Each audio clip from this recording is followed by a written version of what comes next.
Hello everyone. अभी तक हम बात कर रहे हैं रिसेप्टर्स के बारे में। हमने जी प्रोटीन कपल रिसेप्टर के बारे में डिस्कस किया अपनी प्रीवियस वीडियो में। तो रिसेप्टर को हम दो पार्ट्स में अभी डिवाइड कर रहे हैं, जिसमें से हमने जीपीसीआर यानी कि जी प्रोटीन कपल रिसेप्टर के बारे में पढ़ा, जिसमें एक रिसेप्टर होता है जो लिंक्ड होता है एक जी प्रोटीन से और जो स्टिम्युलेट करता है एक फर्दर जो एक एंजाइम प्रेजेंट होता है उसको। इसीलिए इसे कहते हैं जी प्रोटीन कपल्ड रिसेप्टर, जो कि यानी कि रिसेप्टर जो एक जी प्रोटीन से एसोसिएटेड है और उसके बाद उसमें एंजाइम में स्टिमुलेट करता है। लेकिन अगर हम बात करें एंजाइम लिंक्ड रिसेप्टर की, तो इसमें एक रिसेप्टर प्रेजेंट है, उसके साथ उसका जो साइटोसोलिक पार्ट है उसी में एंजाइमेटिक एक्टिविटी वो शो करता है। तो इसी को कहते हैं एंजाइम लिंक्ड रिसेप्टर। इसके अंदर जो सबसे बड़ी फैमिली आती है रिसेप्टर प्रोटीन टायरोसिन काइनेज की, हम उसके बारे में आज स्टडी करेंगे।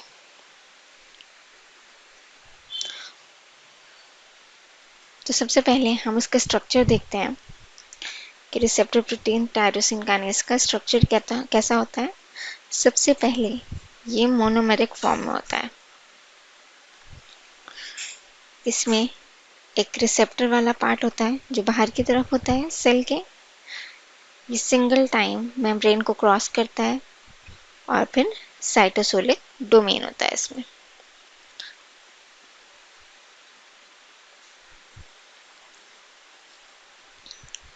यहाँ पर हम देखें तो ये है कैटालिटिक डोमेन जो येलो से मार्क किया है। यही वो डोमेन है जो एंजाइम की तरह वर्क करता है। ठीक है, तो आगे अगर हम इसकी बात करें उससे पहले मैंने आपको बताया कि मोनोमेरिक फॉर्म में होता है, लेकिन एक फॉर्म इसमें होती है, एक एक्सेप्शन है जो डायमेरिक फॉर्म में प्रेजेंट होता है, जो कि है इंसुलिन रिसेप्टर।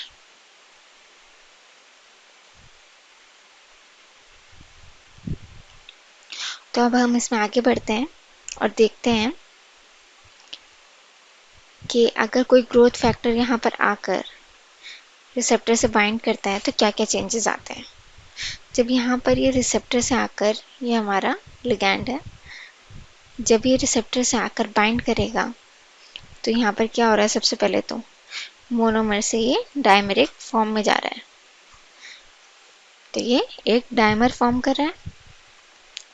डायमर फॉर्म करने के बाद क्या होता है, यहाँ पर होता है ऑटोफॉस्फोराइलेशन। ऑटोफॉस्फोराइलेशन का क्या मतलब है कि ये जो कैटालिटिक डोमेन है, ये दोनों रिसेप्टर्स के आपस में फॉस्फोराइलेट करेंगे एट टायरोसिन रेजिड्यू। यानी कि यहाँ से यहाँ पर और यहाँ से यहाँ पर क्या होगा, फॉस्फेट ग्रुप अटैच होगा। तो इस तरह से यहाँ पर ऑटोफॉस्फोराइलेशन होगा।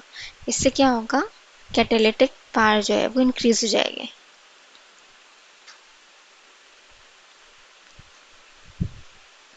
नेक्स्ट, ये जो नॉन कैटालिटिक डोमेन है, यहाँ पर भी फॉस्फेट ग्रुप ऐड होता है, जो कि साइट होता है डाउनस्ट्रीम मॉलिक्यूल के एडिशन के लिए। यानी कि कोई जो भी डाउनस्ट्रीम मॉलिक्यूल होगा या सिग्नलिंग मॉलिक्यूल होगा जो नीचे तक सिग्नल को लेकर जाएगा, वो यहाँ पर आकर अटैच हो सकता है। तो यहाँ तक हमने बात की इसके डायमराइजेशन की और फॉस्फोराइलेशन की। अब नेक्स्ट इसका पूरा मैकेनिज्म देखते हैं। मतलब कि वो जो हम डाउनस्ट्रीम मॉलिक्यूल्स के बारे में बात कर रहे थे, उसको हम पूरा देखते हैं कि वो नीचे सिग्नल जाता क्या है और किसके थ्रू जाता है, कौन सेकेंडरी मैसेंजर्स होते हैं। तो अभी तक हमने बात की कि यहाँ पर कोई लिगैंड आया, उसने बाइंड किया और यहाँ पर क्या हुई, डायमराइजेशन हुई, जिसकी वजह से फॉस्फेट ग्रुप आया। और सॉरी, यहाँ पर ये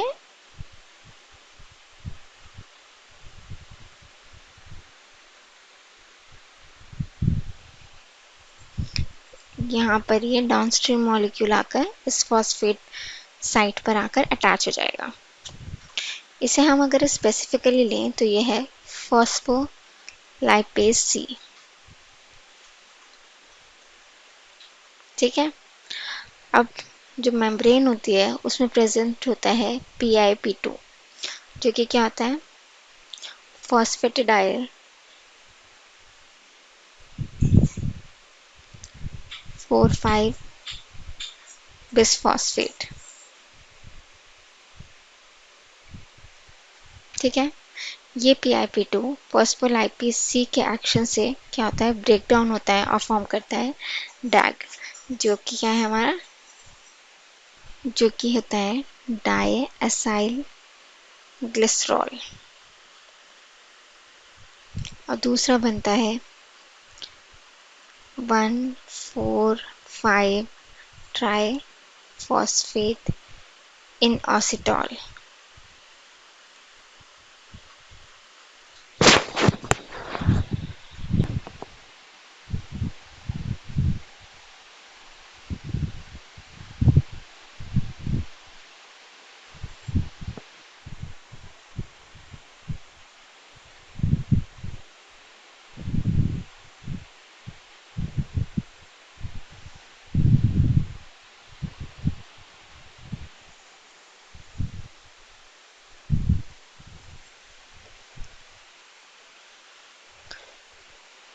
अब इन दोनों के डिफरेंट डिफरेंट फंक्शंस हैं। क्या फंक्शन है?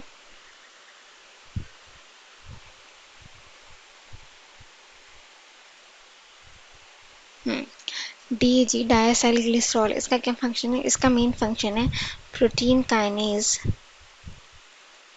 C को एक्टिवेट करना। और IP3 इसका फंक्शन क्या है? इसका फंक्शन है रिलीज करवाना कैल्शियम आयन को। अब आप देखें,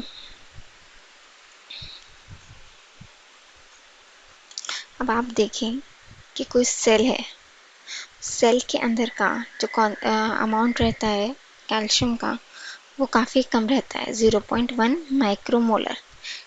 ऐसे क्यों रहता है? क्योंकि कॉन्स्टेंटली सेल से कैल्शियम आयन बाहर की तरफ जा रहे होते हैं। और इसके अलावा जो एंडोप्लाज्मिक रेटिकुलम है उससे भी सेल डिपॉजिट, उसके अंदर भी सेल ट्रांसपोर्ट हो रहे होते हैं। तो इससे क्या होता है, 0.1 माइक्रोमोलर उसका कॉन्सेंट्रेशन रहता है। जब IP3 एक्टिवेट हो जाता है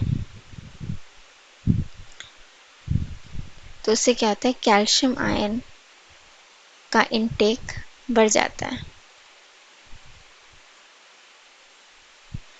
और जैसे ही कैल्शियम आयन का इनटेक 0.5 माइक्रोमोलर पहुंचता है तब एक मॉलिक्यूल एक्टिवेट हो जाता है, कैल्मोड्यूलिन। तो कैल्शियम आयन और कैल्मोड्यूलिन मिलकर एक कॉम्प्लेक्स बनाते हैं, कैल्शियम कैल्मोड्यूलिन कॉम्प्लेक्स। ये कॉम्प्लेक्स क्या करता है, ये एक्टिवेट करता है MLC को।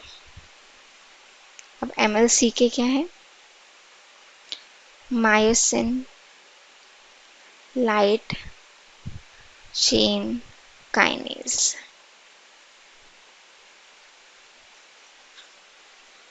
यानी कि ये जो मायोसिन प्रेजेंट होता है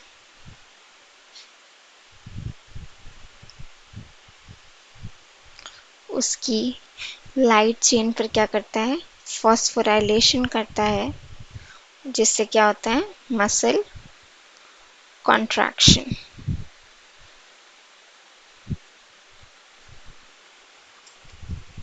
ये बात समझ आई कि किस तरह से IP3 एक पोलर मॉलिक्यूल क्या करवाता है, कैल्शियम आयन का रिलीज करवाता है और मसल कॉन्ट्रैक्शन में हेल्प करता है। एक और बात मैं आपको बताऊं कि जब IP3 बन जाता है तो वो सिग्नल करता है एंडोप्लाज्मिक रेटिकुलम से कैल्शियम आयन के रिलीज को, जिसके लिए स्पेसिफिक रिसेप्टर्स प्रेजेंट होते हैं एंडोप्लाज्मिक रेटिकुलम में, जिन्हें कहते हैं राइडिन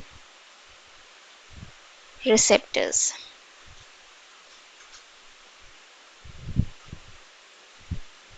और इनके थ्रू कैल्शियम आयन बाहर आता है।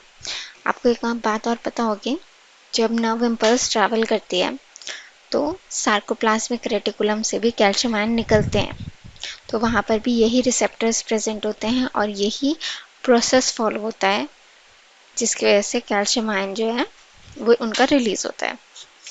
अब अगर हम पीछे जाएं और यहाँ पर ठीक से देखें तो यहाँ पर क्या हुआ, जब कैल्शियम आयन का रिलीज होगा तो उसके बाद क्या हुआ था, कैल्शियम कैल्मोड्यूलिन कॉम्प्लेक्स बना,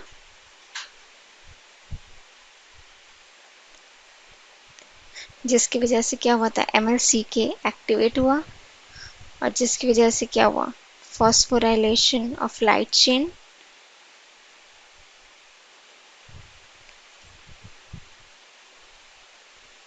और उसके फॉस्फोराइलेशन से क्या हुआ, मसल कॉन्ट्रैक्शन।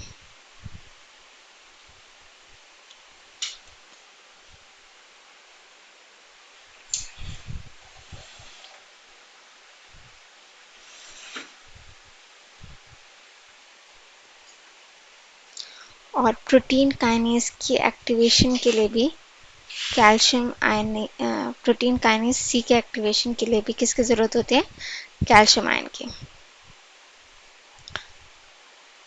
तो इस तरह से IP3 जो है वो दोनों जगह पर काम कर रहा है और एज अ सिग्नलिंग मॉलिक्यूल काम कर रहा है।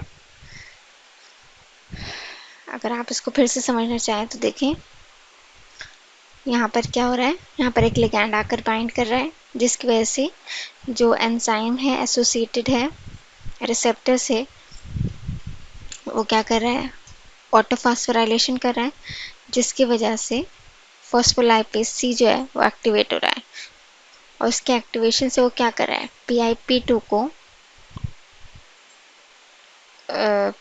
PIP2 से बन रहा है DAG और IP3।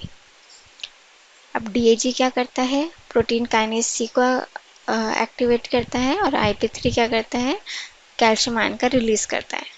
कैल्शियम आयन रिलीज होने के बाद क्या करता है, कैल्शियम आयन कैल्मोड्यूलिन से बाइंड करता है और कैल्शियम कैल्मोड्यूलिन कॉम्प्लेक्स बनाता है, जो कि फर्दर MLCK को एक्टिवेट करता है और जो मायोसिन लाइट चेन को फॉस्फोराइलेट करते हैं, जिसकी वजह से क्या होता है, मसल कॉन्ट्रैक्शन होता है। और एक बात याद रखिएगा, जो रिसेप्टर्स होते हैं एंडोप्लाज्मिक रेटिकुलम में, उन्हें क्या कहते हैं, राइडिन रिसेप्टर्स।